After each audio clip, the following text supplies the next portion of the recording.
Haleluya, darah Yesus. Pantesan yang lain suka cita deh. Oh Tuhan, saya mau bilang sekali lagi saudara, kita anak Tuhan, amin. Anak Tuhan, apalagi kalau kita ingat Natal, bicara tentang Tuhan lahir di hati setiap kita. Artinya dasar sukacita kita bukan soal keadaan kita, tapi karena kita punya Tuhan yang setia. Artinya apa? Dalam segala keadaan kita mampu bersukacita, amin. Bilang bersama kanan kirimu, sukacita. Bilang kalau senyum tambah cakep. Suami saya dari senyum nggak tambah cakep. Saya lihat suami, saya bilang mohon maaf kalau suami ibu nggak ada harapan.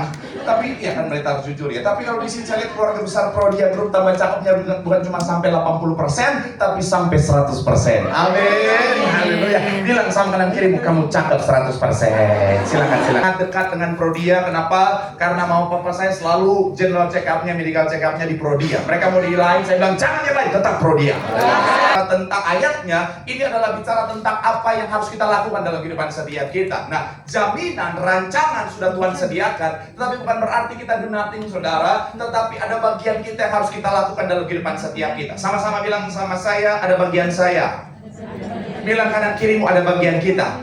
Ada bagian kita. Amin. Dan itu akan sama-sama kita akan bahas hari ini, saudara. Kita akan masuk sedikit lebih dalam, saudara. Bahwa jaminan Tuhan, kita akan sampai pada tujuan atau rancangan Tuhan, yaitu apa? Berkat dan janji Tuhan. Tetapi ada bagian kita yang harus kita kerjakan, saudara. Tuhan sudah siapkan berkatnya, Tuhan sudah siapkan janjinya, bahkan Tuhan sudah sediakan yang namanya perlindungannya, saudara. Tetapi ada bagian kita dalam konteks ini, saudara, supaya bisa mencapai apa yang sudah Tuhan sediakan. Saya teringat satu kisah di mana ketika bangsa Israel mau menuju yang namanya tanah Kanaan, adalah gambaran berkat dan janji Tuhan. Tuhan sudah siapkan penyertaannya, tiang awan, tiang api. Tuhan sediakan perlindungannya yang sempurna. Tetapi saya mau bilang, saudara, untuk sampai pada rancangan Tuhan, untuk menikmati berkat dan janji Tuhan, ada bagian yang Tuhan mau dilakukan oleh bangsa ini, saudara. Dan itu yang sama-sama kita akan bahas, saudara. Kita lihat dulu Yosua 1:4-9. Yosua pasalnya yang pertama, ayat 4 sampai ayatnya yang ke-9. Meninggal, saudara. Akhirnya singkat cerita yang menggantikannya adalah Yosua, dan bicara tentang berkat dan janji Tuhan, tanah Kanaan sudah ada di depan mereka, sudah terlihat di depan mereka. Tetapi akhirnya apa? Tuhan bilang sama mereka, ada yang harus kalian lakukan, dan inilah yang akan sama-sama kita akan bahas. Sekali lagi saya mau bilang, saudara, berkat dan janji Tuhan sudah Tuhan sediakan, katakan amin.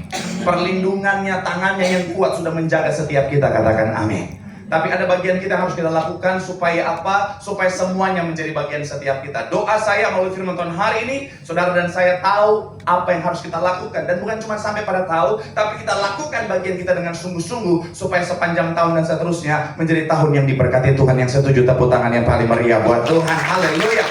So, apa kunci menerima berkat dan janji Tuhan yang harus kita lakukan, saudara? Yang pertama adalah menguatkan hati. Sama-sama bilang sama saya, menguatkan hati. Menguatkan. Sama-sama bilang sama saya, kuatkan hati. Kuatkan hati. Amin. Kita lihat ayat yang ke-7, saudara. Ayatnya yang ke-7 dalam Yosua 1. Yosua 1 ayatnya yang ke-7. Sama-sama yang sudah di sana boleh bilang, aku diberkati Tuhan. Aku diberkati. Sama-sama kita baca. 3, ya. Hanya kuatkanlah dan teguhkanlah. Sekali lagi, saudara. 3, ya. Hanya kuatkan dan teguhkanlah hatimu dengan sungguh-sungguh. Saudara ingat apa yang kita baca menjadi ayat tema kita, saudara. Ini juga bicara tentang hal yang sama, yaitu bicara tentang menguatkan dan meneguhkan hati. Sama-sama bilang, sama saya kuatkan hati.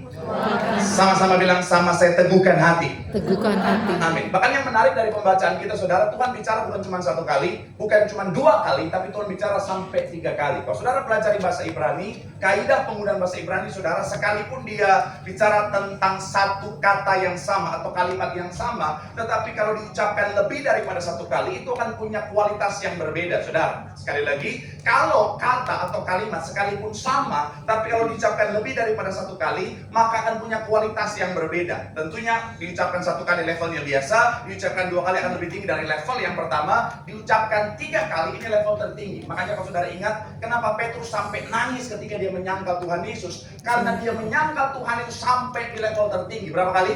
3 kali.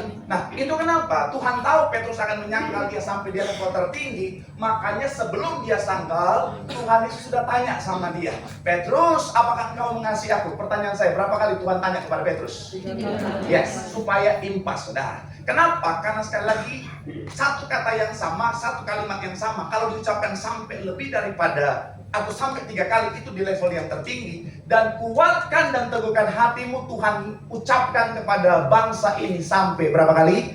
3 kali. Artinya apa? Ini amat sangat penting. Sama-sama bilang sama saya, ini sangat penting. Amin. Kenapa?